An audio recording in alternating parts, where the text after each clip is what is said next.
this stadium, this new stadium, is the size of Liverpool or City's new developed stadium, plus a Stamford Bridge on top. That's ridiculous. That is mental. Two of the biggest clubs in the country, City or Liverpool and Chelsea, their stadiums put together is the same size as United's new stadium's going to be. Hello and welcome to Stretford Paddock. My name is Joe and this is Off the Bar. I'm joined by Jay Motti, of course. How are you?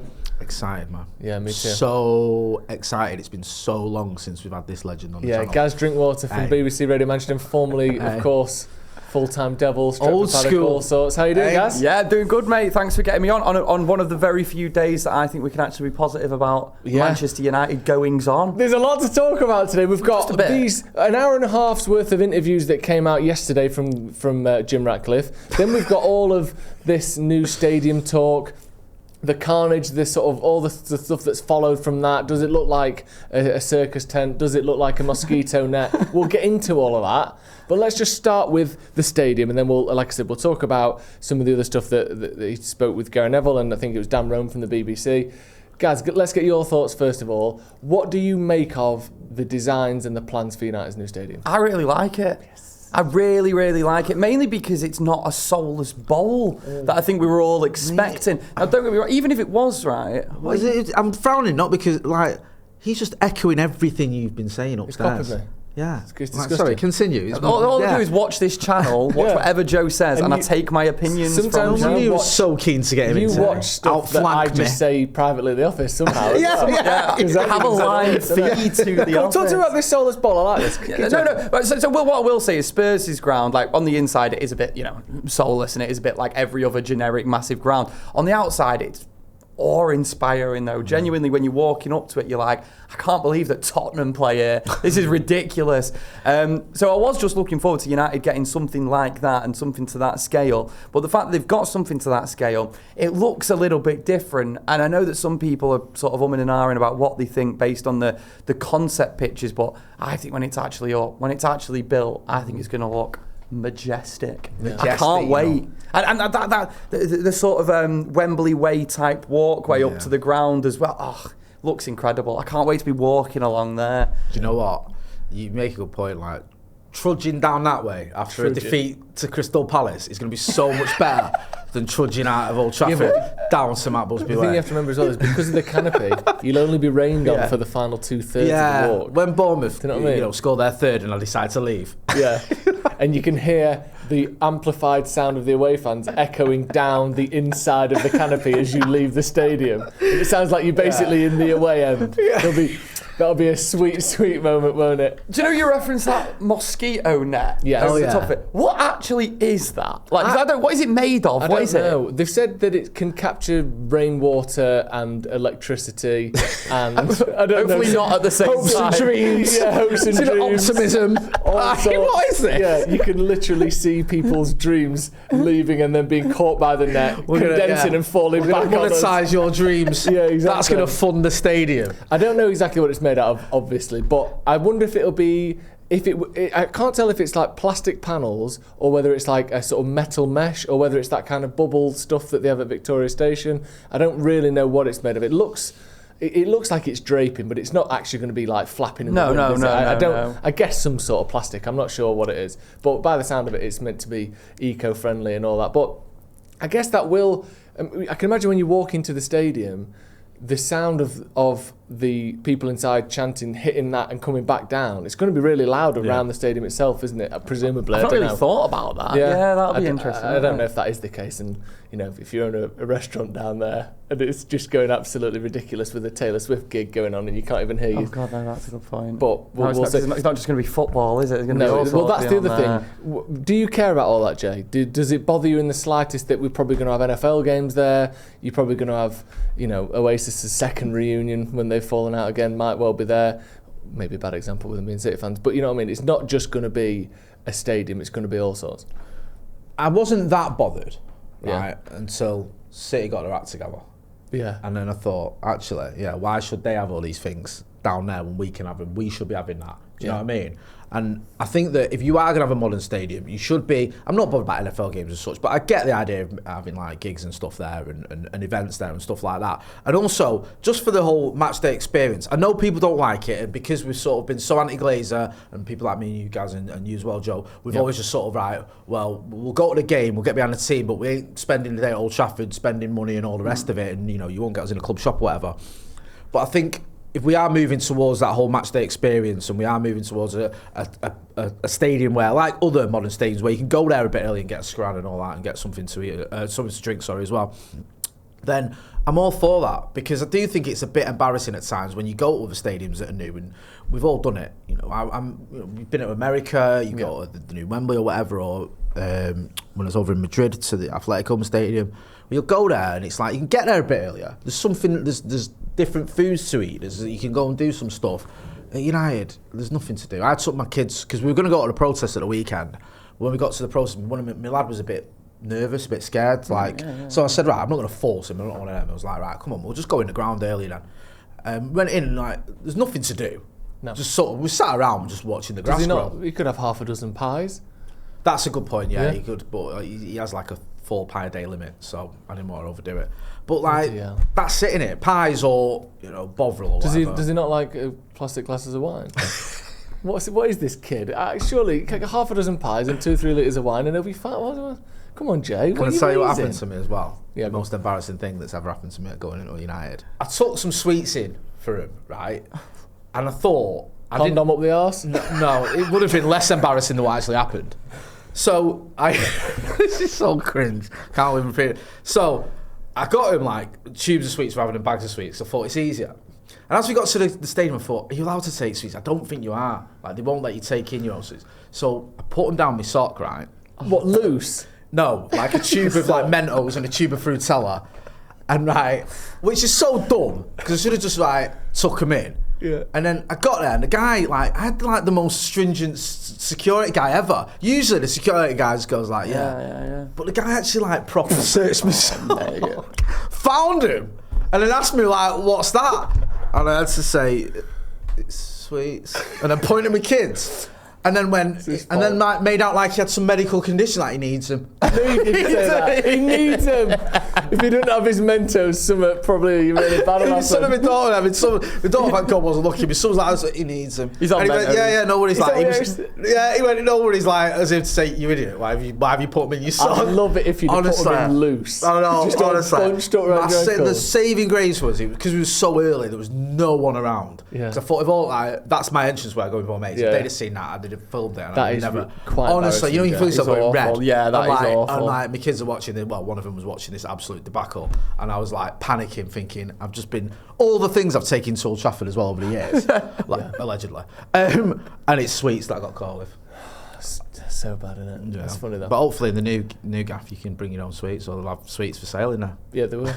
25 quid a bag. There's lots of things to go through, lots of quotes, lots of intrigue and interest. Obviously, firstly, the scale and the size of the stadium. 100,000 seats, gross, 104,000 net, which apparently, I mean, I've never heard anything put in those terms until today.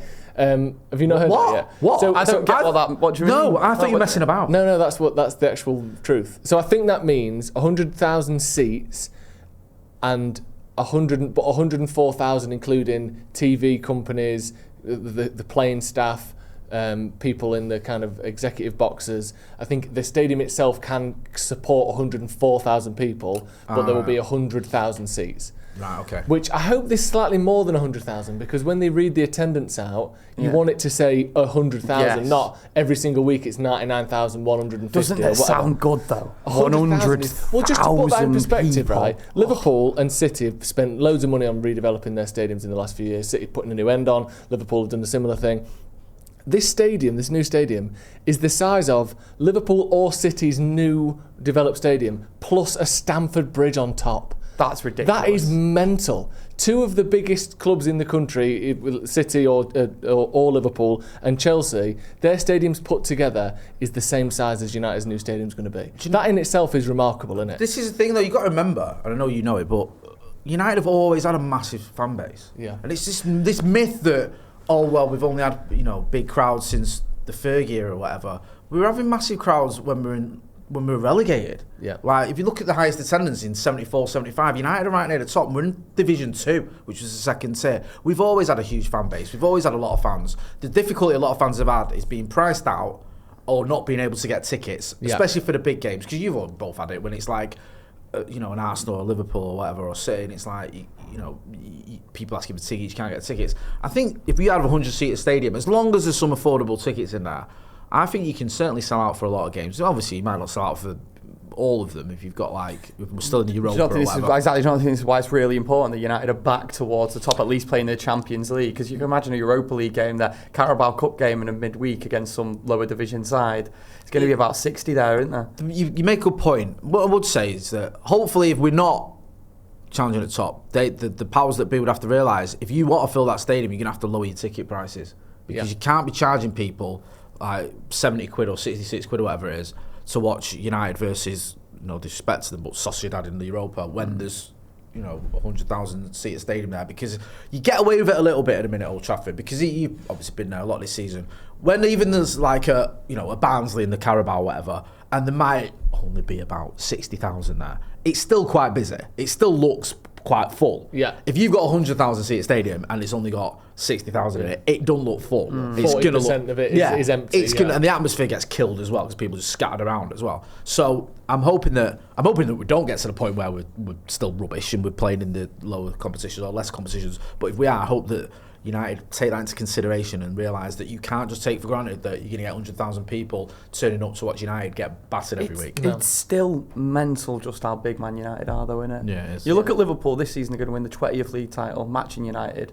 They've won twice as many European Cups than we've won. And I know that like the scouts will look at this and be like, you'll never sing that, taking the mick and all that. But we are still infinitely bigger than they are. They are the second biggest team in the country, but we're still so much bigger than Liverpool. Yeah, and it's crazy. They couldn't have a 100,000 seater stadium. No. It just wouldn't. It would be ludicrous. But how bad we've been compared to how good they are. Yeah. And we're still so much bigger than them. Liverpool's a quite a good example, because you're right, we are bigger than them. But they went, 30 years without a title? Yeah. We've done it 26 years without a title. And Liverpool are still the second biggest team in or the biggest club in England, but Britain, if we're being honest.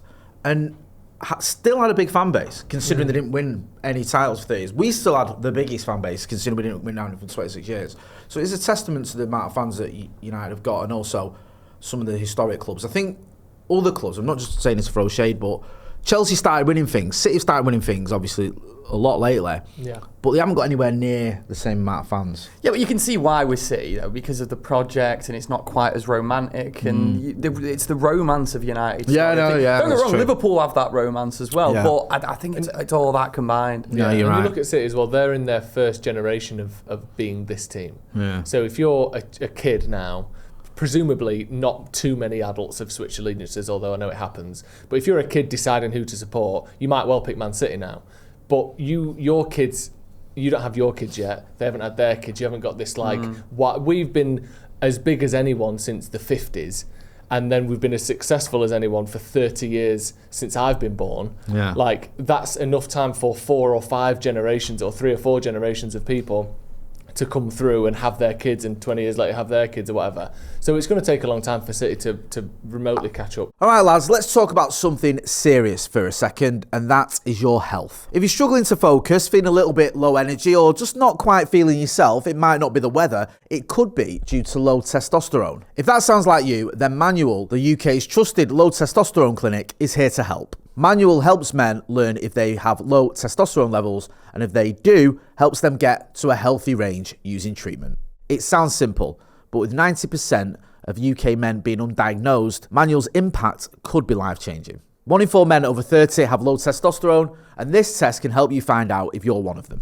It's important to remember, if you are having issues taking your sample, please notify your healthcare provider. Remove the cap from your blood collection vial and keep it safe. Collect blood to the upper line on the blood collection vial. Peel off the completed tube label from the return form and apply it to the side of the blood collection vial. Place your sealed blood collection vial into the transport pouch provided and then seal it. Post the sample the same day as it is taken. As part of Manual TRT services, you'll receive a comprehensive diagnosis and bespoke treatment plan that may include medication, lifestyle advice, or supplements. And again, whether it's a recent weight gain that you're not quite sure about how it came about, or you're just not feeling yourself, have a little bit of low energy, maybe you're struggling to sleep. Take your test to learn if you've got low testosterone, and if you have, then you can use your treatment to get the levels back to a healthy range. For 45% off your at-home blood test, use the code Paddock45. Once again, that's Paddock45 for 45% off your at-home blood test. It could be the best thing you do for your health.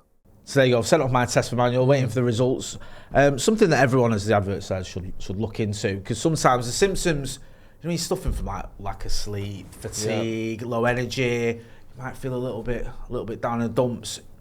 It can be sometimes, especially if you're over 30, down to low testosterone. So it's certainly worth getting yourself checked out. And that's what it's cool. That it's interesting. I'm looking forward to seeing the results of that, because Steve had that, didn't he? Where had low testosterone, and it gave a lot of those symptoms. I mean, I don't know if it's a coincidence, but you look at the weight that he's lost. Just for one. You look at the moods and the all those sort of things that you may have previously associated with Stephen Howson. It was but his was like through the floor, wasn't it? It was, because it's easy to make this misconception when you see someone who's quite masculine and you think, oh, he can't have low testosterone. But he was saying I think his testosterone level was at a level that he could have competed at the Olympics as a woman. This is what he was saying, which just sounds like ridiculous. But actually, that was the how low his testosterone had got. So it's certainly worth looking into. And the test was so easy. You take the test, you send it off, you get the results, and then obviously you can get your testosterone to a healthy range if you need to with manual. So can't recommend it enough. I mean, I think when it comes to your health, it's something that we always talk about, we always look at, and sometimes certain things can go under the radar, and I think testosterone is one of those. It's not an obvious thing to think of, is it? Because you can't check it in the mirror, or you can't feel a lump for it. No. But it's the sort of thing that can massively affect not just your mood, but also your biology, your makeup, your how you feel, how you look. It's a big thing. So like the advert said, the code is Paddock45. You get 45% off your at-home blood test. Go and check out the link in the description. It's worth checking out. What percentage do you reckon it is in Manchester of United and City? Forgetting all the smaller clubs that people support. I'd still say it's predominantly United fans. What percentage are we talking? Just in Manchester? I would guess genuinely 70-30. Would you? Yeah. See, I was going 60-40. Okay, that's fair enough. Yeah. Around that. I think that there's... I mean, I know it's not exactly a scientific base, but look at the parades. Like, they crammed their parade into a short space in Deansgate. And it looked full, but it was what? Half a mile of that. People from outside Manchester. I know, but let's be honest, how many people from outside Manchester were crammed into the city centre? I think, a portion, but... And also, I know it's a long time, but we're going back to 99, it was all over the city. Do you know what I mean? And like, I don't know, I mean, it might be more, it might be close to what you're saying, Gaz, because I get, especially for younger kids, but what I've noticed as well, I'm not saying to take on City, because you got to be honest about it, they have grown a lot, and they have got more fans than they've probably ever had, but... I think with a lot of younger kids, and I notice when I take my lad to training or my daughter to training, a lot of them, if they haven't got a parent like me or you or whatever who's saying like, this is your team, I'm going to take you to Old Trafford, I'm going to take you to the Etihad or whatever, some of them will choose like Real Madrid and Paris Saint-Germain. Like, you see a lot of those players in it as well. They support players. My lad, some of his mates support. They've never been to Madrid, but they support Madrid because they've got Mbappe and Bellingham. If my dad wasn't a United fan, when I was growing up, there's no way I could have been a Real Madrid fan because I couldn't watch the games. Whereas now, if you're a 6-year-old deciding who to support and you don't have a family influence, or even if you do, you can watch almost every Real Madrid or Barcelona game. You can watch a lot of Bayern Munich games. You can watch football from around the world is so much more available now than it was. Or you can watch every game if you're willing to do a bit of dodgy streaming. Whereas in the 90s or early 2000s, when we were not choosing who we supported, but we were being bestowed Man United, you just got told who to support and that was it. Whereas now you might support Real Madrid because you can watch every week. I think like the Champions League is massive for youngsters, and FIFA, you're right. Like the FIFA, bizarrely, will have helped City because they've got a lot of players that are mint on FIFA. Haaland is like the go, one of the go-to guys on FIFA, and that does matter to younger lads or younger girls as well, I should say. Just on that United City Manchester split, because obviously I'm not from Manchester, that whole phrase that you only ever hear from people who aren't from Manchester of, there's more City fans in Manchester than there is United fans. I've never heard even a City fan from Manchester say that, because I think anyone who actually lives here knows that just isn't true. No. Like, it's all City. Well, that's people who aren't City or United fans who don't live in Manchester. Yeah. As someone who's moved here, whether it's 60-40 either way, 70-30, whatever, it's certainly. There is just as many United fans as there is City fans. Oh yeah, it's very close. There's no way. It's not close. this thing of like, well, actually, when you go to Manchester, everyone's a City fan. That just isn't true. What's it like for you That's then? not true. Because where do you live? South Manchester. Yeah. You live SK way, don't That's you? isn't it weird though that like Stockport, there's like sections of Manchester, like Salford's all red. Salford. That's what I was going to ask you. Because Salford, I've got a. Yeah. I'm. I've lived in Eccles now. I've lived in Earlham. Both red. I mean, Vincent Company's missus, I think, from Earlham. Yeah. And he was all her family are Reds. Remember, he was sat watching them win the league in a house full of United fans. What's it like Stockport? Because I've always thought Stockport has been blue. Yeah, I think it probably is. Yeah. There is definitely more. I see more City shirts and stuff than United shirts in Stockport, in fairness, I do. And I guess it kind of makes sense where Main Road was South Manchester, wasn't it? It was Moss Side, yeah. Sorry. So you kind of can get there easier than you can Old Trafford. I don't know why it would be even Stockport. I don't know. It's always been, when I was a kid, easier. like ever since you always used to sort of give City fans grief about the fact they were all from Stockport. Yeah. That used to be the go-to thing. They'd say we're all Cockneys or whatever, and you'd be like, you're all from Stockport. But they still sing at Old Trafford, F off back to Stockport. Don't they? There is noticeably a lot of City fans. Let's talk more about the stadium then. Yes. So we've talked about the size, we've talked about just the sort of scale of the project. There's all this stuff as well about the community side of things, up to 7.3 billion annually, to help the UK economy from all this extra stuff. So not just the stadium, but the redevelopment of the whole area. Does that side of things excite you, impress you? Is there an element of, well, can the people who are from there afford to live there? Or, do you look at that part of specifically where that land is? No one's living there now. Yeah. It's car parks and it's freight lines.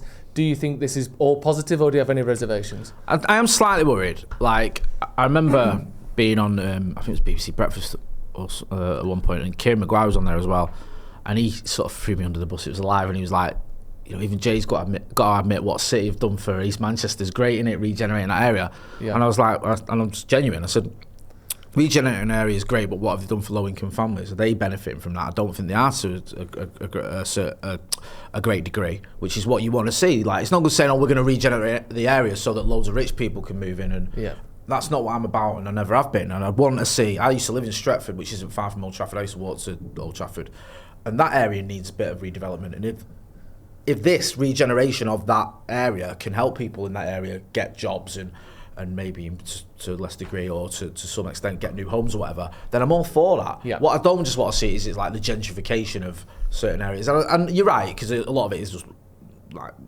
Trafford Park in it, basically. Yeah, so there's no houses there, but you would want to see that help that community, and I think that's important, because there's a lot of poverty around there and people struggling. Not everyone is. I'm not trying to tie them all with the same brush or whatever, but it could do with, and people could do with a little bit of help. And United should be able to do that, because it's a bit embarrassing when you've got one of the richest clubs, even with all the debt we've got in the world, and on the doorstep you've got one of the most deprived areas in Manchester, which is it's nonsensical. And I think that's something that maybe they can learn a little bit of what City have done in East Manchester and try and improve on that for that members of the community, because what that was meant to be a selling point, wasn't it, when people were touting Sheikh Jassim as being our saviour. It was like, he's going to do loads for the people who live around Old Trafford. Well, Ineos have now got the opportunity to do just that, and this is what Sir Jim Ratcliffe says he's about, and a local lad done well and all the rest of it.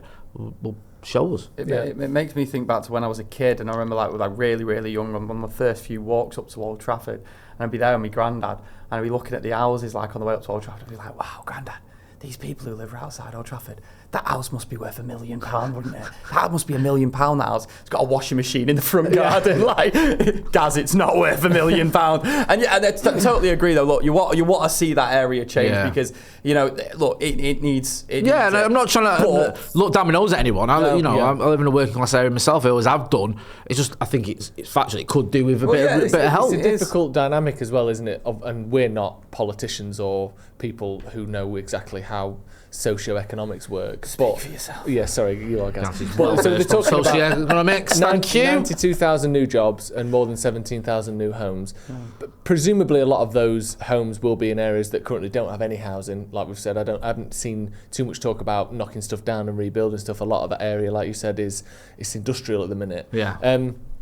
But then it's hard because if your house price does go up, but your income doesn't go up, you're encouraged to sell that house because you don't have extra spare money. You could sell that and move somewhere where it matches your income, and then you've got some spare money. Like, we probably will see people leaving that area because if it's more desirable, people with more money will want to move in, and that does have a sort of push and pull effect. So it's always going to be difficult.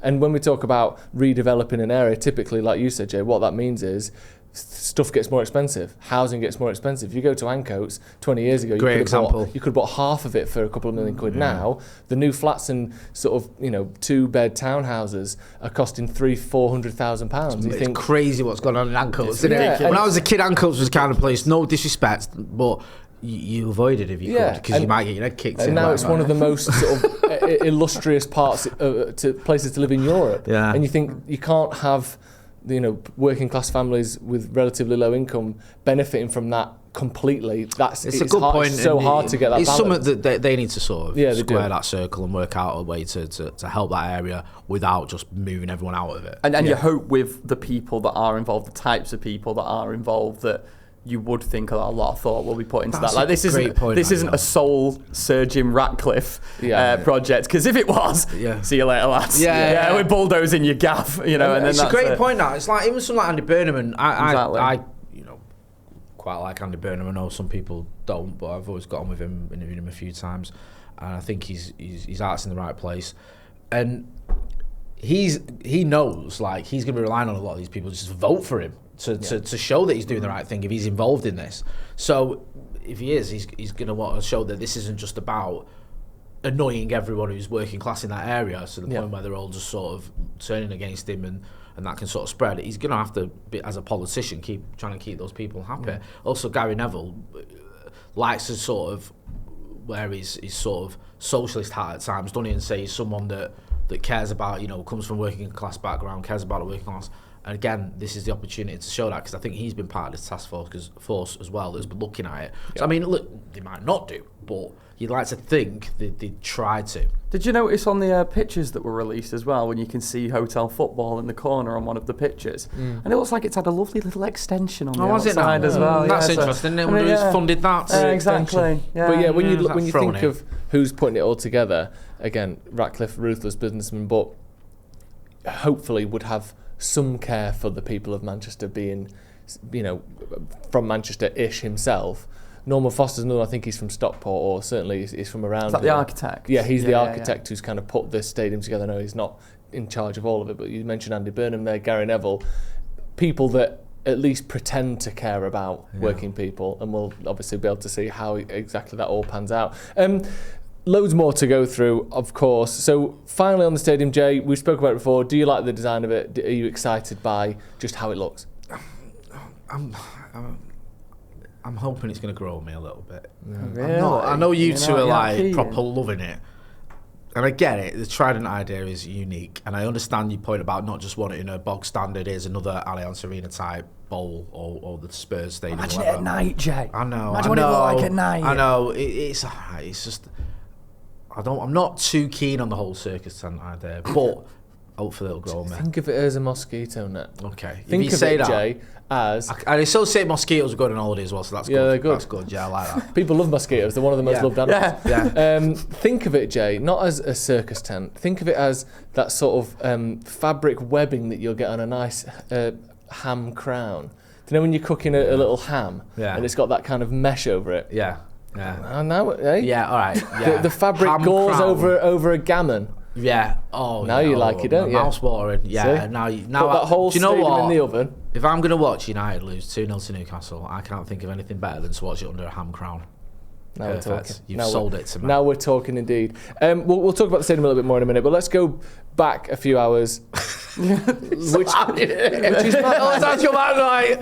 few hours to the other breaking news. Yeah, the other massive news. Seminal news in the history of Manchester United Football Club. Jim Ratcliffe obviously tactically has done these interviews before the stadium has been announced. Yes. I guess I don't really know why, but it doesn't happen both within like 14 hours of each other by accident. So he's done an interview with Gary Neville, he's done an interview with Dan Roan from the BBC.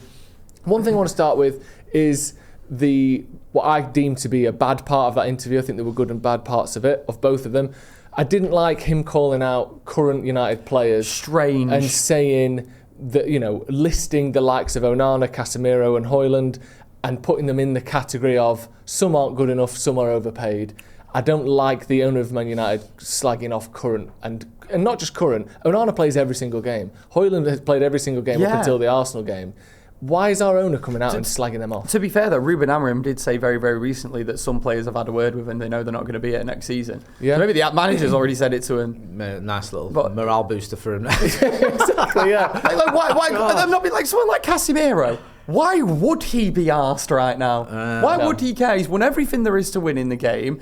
The owner of the club he's at has said, "You're old and fat. Go." Can I play devil's advocate? No. Because I did a video on this last night. Fair enough. And I understand your point. I feel like he was kind of making a generalisation about certain players. It looks as though he might not have necessarily meant Onana, Casemiro and Højlund aren't good enough. He might have been saying these are the players we're buying this summer. Do you understand? Yeah. It felt like there was two parts to that whole trail of thought. Okay. And what he was saying is I've got to spend, or we, the club, have got to spend 89 million quid this summer on signings we've already made. Yeah. Including some of the players that we've mentioned, Onana, Højlund, Casemiro. And I think, if I'm being kind, and I might be wrong, and part of me isn't, I'm not really sure, to be honest with you. He might have just been throwing them all under the bus. But he might have just been sort of saying, these are the players we've got to pay for still, while some players aren't good enough. And he was sort of almost getting, not mixed up, but entwining the two. He does have this tendency, though, which, I mean, I don't know. On one hand, potentially you could forgive him for, but also you are representing United, you are doing these interviews of a slightly, at times, like clumsy tone. And I think that when you say that, so maybe you're right, let's say his attempt there was to list off some of the players that we still owe money for. Yeah. And he said in the Neville interview we're going to spend something like, what is it, 83 million quid this summer, whether we like it or not. 89. I think it was 89 million. But then later on when he's asked, are they not good enough? He said, well, some of them aren't good enough and some of them are overpaid. And you think, well, these are the people you've mentioned by name. You then are sort of asked to reflect on that, and you do sort of nod your head to the idea. I just think at best it's clumsy, and I think don't do it. No, and at worst, I think it's unhelpful, massively unhelpful. I mean, I understand your point, and I think he should be a bit more savvy than that, even if it is a mistake. Because especially with someone like Højlund, whose confidence couldn't be any lower if you tried. And then you're going to get the owner or the part owner of the football club doing an interview with a club legend saying that you're crap. That isn't a good look. Even if it's misconstrued, that, if Højlund were to see that, he's going to think, Jesus Christ, I've not got enough to deal with. What do you make of those comments specifically, and then we'll move to something? I was surprised because I took it not the way that there's a good chance you're right. I'm just wondering. But when you've said it like that now, that makes me think surely that's more likely what he was going with it, because it would be a very, very... a crazy move really for the owner to come out with players that are, not just currently in the team, but like you say, playing week in, week out. Even from a business point of view. Yeah. Like to say these assets that I've got are rubbish is a bit weird. Yeah. Like I know we kind of 50 million, please. You go to a car boot. Show me the money. You're like, I've got this lovely ornament here. It's shit. Yeah. But will you give me 200 quid for it anyway? Well, beauty is in the eye of the beholder, though. Yeah. Actually, that's what you say. I don't want it because it's rubbish. Yeah. But you can have it. You can pay for 47 million quid. Yeah, there we go. So, mate, I don't know. I mean, there was. Do you know one thing? Not to go on a tangent that kind of made me laugh a little bit, which was a bit weird. Was when Gary Neville was talking about the 40k for the former players, and he's saying, look, we're talking about players in the 70s and 80s, not players that played in my generation that earned millions of pounds, players that could maybe do that. 40 grand, why don't you just get Bruno and Harry Maguire to do a fundraiser, you'll make 100 grand. And he went, oh yeah, it's not a bad idea. Yeah, that's genuinely, that's bollocks, that. I don't like that at all. Gary Neville just giving you that off the hook that no one's considered. Yeah, we'll do that. We'll do it. Yeah, good. Write that down. Cake sale. Yeah, good. Sorted. Like, what was that? No, I think that's a really bad look as well. Yeah. Because, it's one of the things that you have to know Neville is likely to bring up. He is a former player. He is going to be defending and talking about his, kind of alumni of former players. And you think, it's such a small amount of money in the grand scheme of things. I guess he. I mean, there isn't really a defence for it, because either he doesn't know and he's doing the interview anyway, which is stupid, or they did know and they thought, who cares? And I just think, well, it's not right, is it? Again, it's another one where it's this clumsy, like, oh yeah, good point, actually. We shouldn't have just cut that money. And then he's like, well, we'll look into that. You think, well, who's advising you on That's this? kind of what Neville said as well, didn't he? He said that, you know, you're saying you're surrounded by the right people. Why are you not being paraphrasing? But then I suppose what would happen, let's say they did do a fundraiser, you could easily imagine people saying, well, why are you doing a fundraiser for these people, these former players who got paid probably better than average wage when they were at United, over the 350 people that have been sacked? Why not do a fundraiser for them? Then you have this thing of like moral comparisons of who deserves the money more. I understand your point, but Gary Neville was sort of stressing it about the former players and the importance they play towards helping Manchester United, and also he was saying even if you got current players to put £1,000 in each or something, like if you got the whole squad out of their yearly wage to put £800 or £1,000 in each, whatever it is, I think they'd all be like, right, okay, whatever. Like, do you know what I mean? Like, I think there is a way of dealing with that is better than just sort of deciding during mid-interview, going, oh yeah, like Joe says, that why them and not other people, and I think that. But there's a bit more of, I understand, but like losing your job is one thing. I've known people that have lost a job at United, and it is sad and it's terrible, and I hope they do find other work. But here you've got former players saying we can help, and other former players from Manchester United, or current players saying we can help former players from current Manchester United, many of whom still help Manchester United in some capacity. So I think there is a sort of connection there with players and former players that why not just give £1,000 your wage to help them, or why not just the club do a fundraiser for them? It's a bit different doing from a fundraiser for people you've laid off.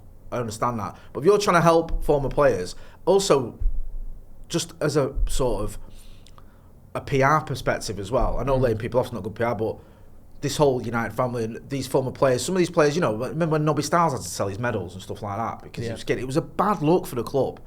And that's a club legend. That's a bona fide club legend who's won the World Cup and the European Cup. And he was sat skint, or he was worried about his family that he had to sell off his medals. I think you've got to be better than that, and I think there is a way of doing it. And I certainly think that Gary Neville shouldn't be inventing the way to do it during an interview. And you go in, that's what I mean. That looks terrible. There is got to be a way of sorting that. And it was like he didn't, like you say, Joe, he either didn't know or he just weren't bothered, or didn't expect a question. Certainly. Which the thing is, just it didn't look great. With all of these decisions that have been made, whether it be former players, whether it be Sir Alex Ferguson, whether it be the hundreds of people being made redundant, Sir Jim Ratcliffe came out with a line yesterday which in his head will justify all of it, and I think to some United fans I genuinely think it will justify all of it. With Manchester United, we're going to run out of money by Christmas. Well, that's what I wanted to come on to. Such a drastic statement that it has to be true for him to have done all of these things. And if it's not, then obviously the focus goes back on him. But if that is true, as much as I don't agree with it, and I think it's heartbreaking to see what's happened to all these people, it does almost justify it a little bit, do you think? He certainly hopes that it will. And also, it depends what you mean by we're going to run out of money. Does that mean that if we didn't remotely broach the money situation and just ran things day to day as it is, we would have gone bankrupt? Does it mean that we would have had to take more loans out? Does it mean that we might have had to make a profit this transfer window? All things that are relatively doable in order to not have to do the cuts that we did. We don't actually know what run out of money by Christmas means, do we? No, we don't, because run out of money might have meant we had to sell Garnacho or whatever. Like, we would have been in a position where we had to get some revenue in. I don't think it means like the club would have folded. No. I don't think he's claiming that either. It's just when he was saying these things, and I understand that there's only so much you can say about the Glazers, but the trouble you had was you're talking about these lunches, you're talking about these player 40 grand for the players, you're talking about these redundancies. And Gary Neville, to be fair, a lot of people may not criticise Gary Neville. I thought he asked the questions I wanted to hear. Neville needs props for that. He didn't let him off the hook. Interview properly. And he kept saying about the Glazers, he said, you've got £1 billion worth of debt, 730 million quid worth of debt because of the Glazer ownership. They've taken hundreds of millions of pounds out of the club in dividends. They don't put a penny in. Why not get them to put some money in? And you can say, well, Jim Ratcliffe can't answer that, but you should still ask it. And it did look, regardless of whether he could answer it or not, it did look slightly ridiculous for Jim Ratcliffe to sort of try and avoid saying the Glazers have cost his club a lot of money, which, he might say, well, he had to do that, but it still looks daft. And let's not forget the other reason why he's not going to criticise the Glazers, it's because he wants to go back into negotiations. Yeah, and I get it.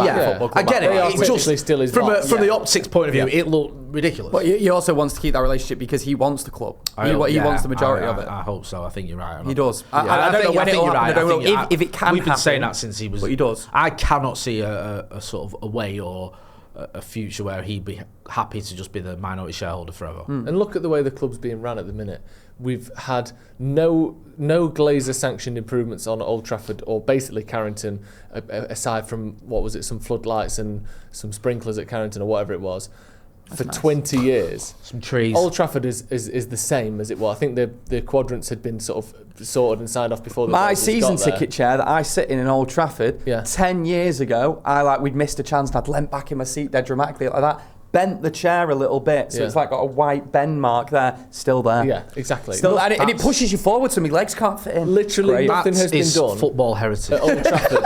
I'll be quite sad when they get rid of that chair. But you had no to keep the it. damage that your chair has is part of the history of this club. I want that chair. Yeah, I know exactly. Main Road, because unfortunately a lot of my in-laws are City fans, they all are, they got to keep their chairs, their season tickets chairs. I don't know if you'd be able to do that or want to do that, but you could go in and unscrew it. You had to unscrew it yourself.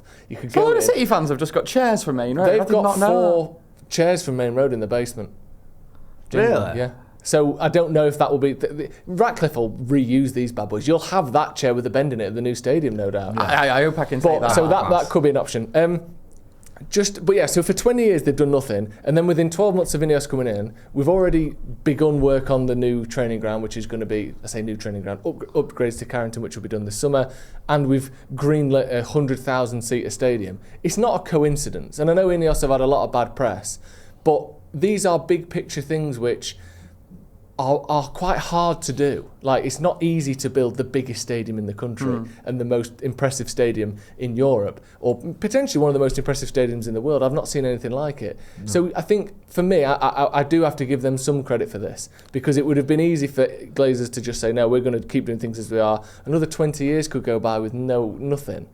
Are you at least a little bit impressed by the fact that we do now have a vision for the future, at least? I'm more than impressed. I'm excited. This is what I wanted to happen. It would have been nice to, the idea of rejuvenating Old Trafford. Yeah, absolutely. But I agree with what everyone's been saying, that Man United are the biggest football club in the world, and they deserve the biggest and best football stadium. I can't wait for it to be built, and I can't wait to be sat there watching my team play there. It looks amazing. Yeah, I agree. Just one final thing on the Ratcliffe interview. Yeah, go on. I was glad to see him back in the manager. I know owners can come out and say all sorts and then sack a manager, but he did seem genuine. And again, Gary Neville wasn't letting him off the hook with that. We're 14th out, look at the results. But I just hope he does back this manager, because I think Ruben Amorim's the right man for the job, and I think to get rid of him would just be a huge mistake. I mean, it might just make him look even more ridiculous if he does get rid of him in November next year, doesn't it? This year, as far as Gary Neville just suggest a new manager as well while he's at it. Do you know what I mean? Why don't you have my brother Phil's out? What's he doing? What is he doing? It's a good idea. No one's ever told me about that. Let's chat after this. Yeah, let's get a new manager. Just lastly, looking at everything that we've seen, Jay, do you feel a sense of optimism? I know we've had the protest this week, and then 4 days later we're now sat here with smiles on our faces and excitement, and United are the face of Sky Sports News, all of the newspapers, everything is Man United, and it's something that's exciting and positive. How does that kind of contrast in your brain with the other stuff going on that we've been protesting up until 4 days ago? I mean, it's still there. I still want the Glazers gone. Yeah. They've still been absolute parasites for this football club, and that shouldn't change. And I think you could see that from the interview with Sir Jim Ratcliffe and the questions that he was asked, and even some of the reactions he gave. He knows it.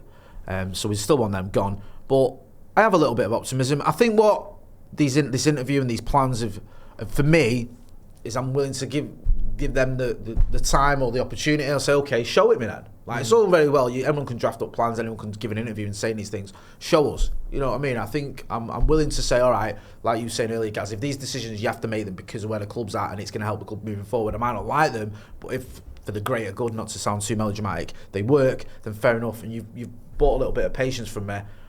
Just hopefully it's not misplaced. Yeah, completely. Right. Brilliant. Thank you very much, guys. Great to have you on. Thank you very much, mate. Once again, thank you, Jay, of course. Thank you to you watching at home as well. Hit subscribe to the channel if you haven't already. Also, get your thoughts in on those interviews. It's almost... Hang on a minute. Oh, go on. Just get some sweets from your shoes. I don't like Smarties. Put some sweaty Mentos in there. I don't like Smarties now. Get your thoughts in the comments below on the new stadium, on this interview that's almost old news by now. Thank you very much for joining us. We'll see you in a bit.